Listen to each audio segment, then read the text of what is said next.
आज बांसवाड़ा जिला मुख्यालय पे राजा बादशाह सरपोटा की धरती पे इनके प्रतिमा है।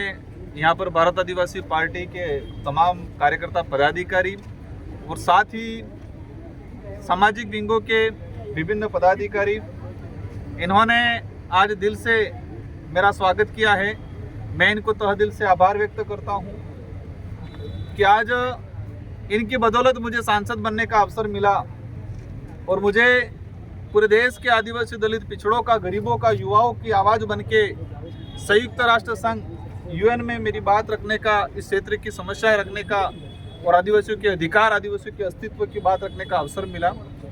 इसी उपलक्ष्य में आज उन्होंने स्वागत कार्यक्रम रखा गया है।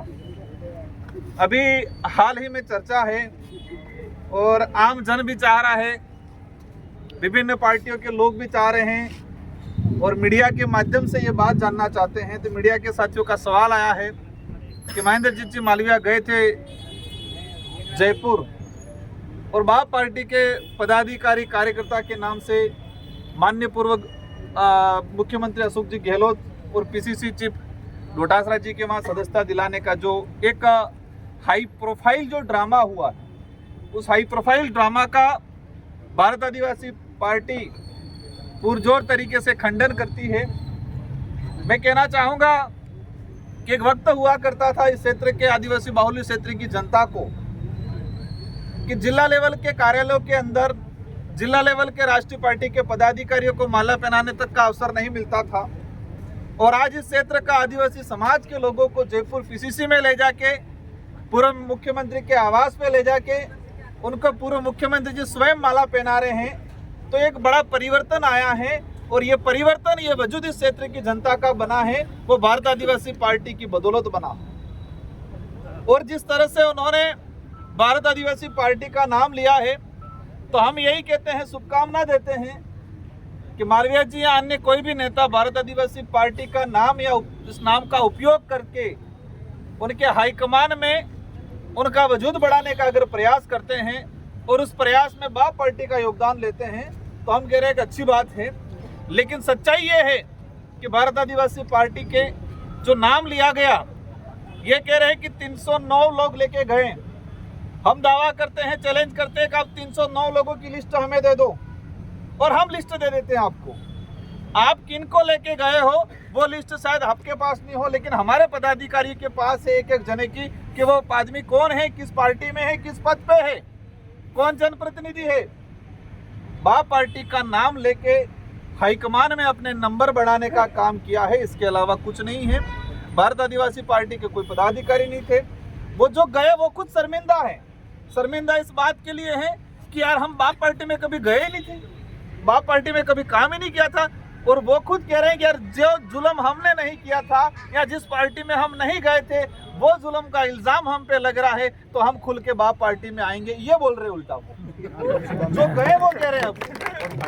तो आज जिस तरीके से बांसवाड़ा में जो पॉलिटिक्स करना चाह रहे थे, एक पुराना डर्रा था, पुराना उनका आइडिया था, पुरानी उनकी जो विचारधारा थी, आज की युवा पीढ़ी जैन जी के नाम से जाना जाता है और भारत आदिवासी पार्टी के साथ मजबूती से खड़ी है।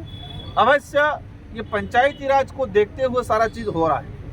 मैं याद दिला दूं, पूर्व पंचायती राज का जो डूंगरपुर में हमारे भारत आदिवासी पार्टी के अगेंस्ट जो आज़ादी के बाद से दो विचारधारा लड़ी आ रही है, कांग्रेस और बीजेपी, दोनों विचारधारा मिल गई बाप पार्टी के अगेंस्ट। तो यही दौर चल रहा है वापस।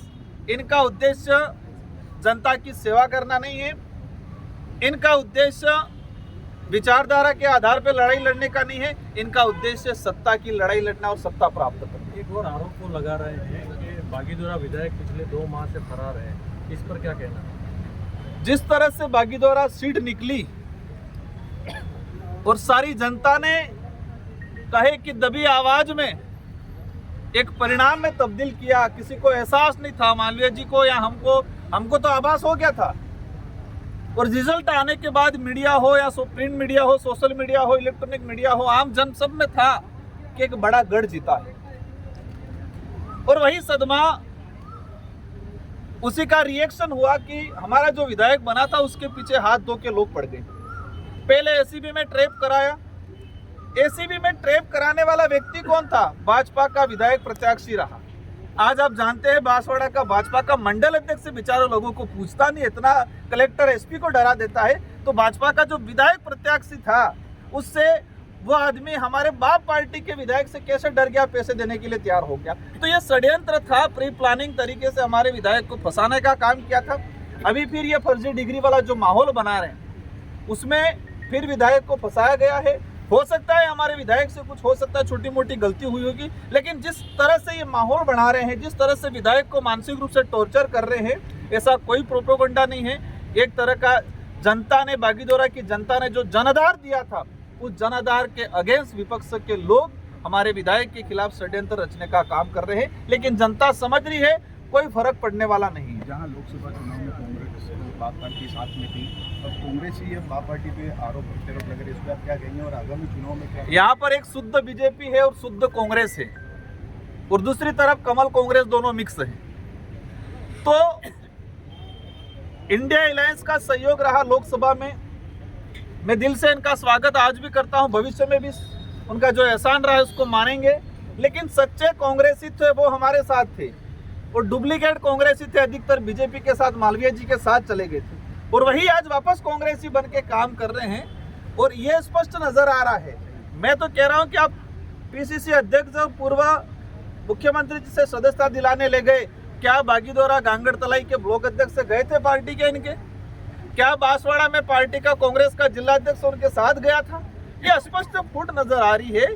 ये सत्ता की लड़ाई लड़ रहे हैं, न कि विकास की और विचारधारा की। आगामी चुनाव को लेकर कोई गठबंधन? हमारा उद्देश्य इस क्षेत्र में उद्धार करना, इस क्षेत्र के लोगों को वजूद बढ़ाना, स्वाभिमान बढ़ाना, और इस क्षेत्र में भौतिक सुविधा जो असुविधा है उसका समाधान करना। भारत आदिवासी पार्टी आज सांसद बना, मुझे 2.5 साल हुए हैं, और हमने प्रयास किया है कि एमपी लेड से जितना हो सके इतना काम करें। इसके अलावा भी हम लोग प्रयास कर रहे हैं, और पंचायती राज चुनाव में बांसवाड़ा की जनता अवश्य भारत आदिवासी पार्टी पे भरोसा जताएगी, और अवश्य भारत आदिवासी पार्टी अपना जिला प्रमुख और सभी जगह प्रधान बिठाने का काम करेगी। एक आखिरी सवाल, ये अभी जो हादसा हुआ स्कूल वैन का, इसको लेकर एक जो आपने सुना होगा बच्चे की मौत भी हुई है, इसको लेकर आप क्या कहेंगे? देखो, ये एक गंभीर विषय है। जिस तरह से हमारे देश का भविष्य है, जो छोटे बच्चे थे, स्कूल वैन का जो हुआ है, मैंने जिला प्रशासन से अनुरोध किया है। उसी दिन, दूसरे दिन मेरी बात हुई थी जिला कलेक्टर महोदय से।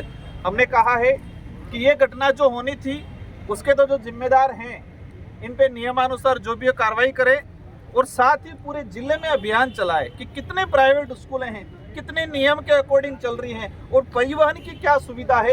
एक सुनिश्चित करें हम कि भविष्य में दोबारा ऐसा हादसा नहीं हो। लेकिन कुछ लोग अलग वे देना चाह रहे थे, गलत हुआ है। जो जिम्मेदार है उस पर नियमानुसार कानूनी कार्रवाई होनी चाहिए, लेकिन इसको एक धार्मिक रूप देने का, कुछ लोगों ने पॉलिटिकली रूप देने का जो काम किया है। हमें बच्चों की जब बात आती है, शिक्षा की बात आती है, तो तब ऐसी चीजें नहीं करनी चाहिए। जैसे घटना हुई मैंने तुरंत ट्वीट किया है, और मैंने कलेक्टर साहब से बात की है, और मैंने ये भी कहा है कि पूरे जिले में ये चीजें होनी चाहिए। उस स्कूल का भी, और इस घटना हुई है उस परिवार को मुआवजा भी मिलना चाहिए, भले स्कूल प्रशासन दे या सरकार दे। जो बच्चा था छोटा, उस माँ बाप पे क्या गुजरी होगी, तो उनको आर्थिक सहयोग भी मिलना चाहिए और उनको न्याय भी मिलना चाहिए। धन्यवाद। Thank you.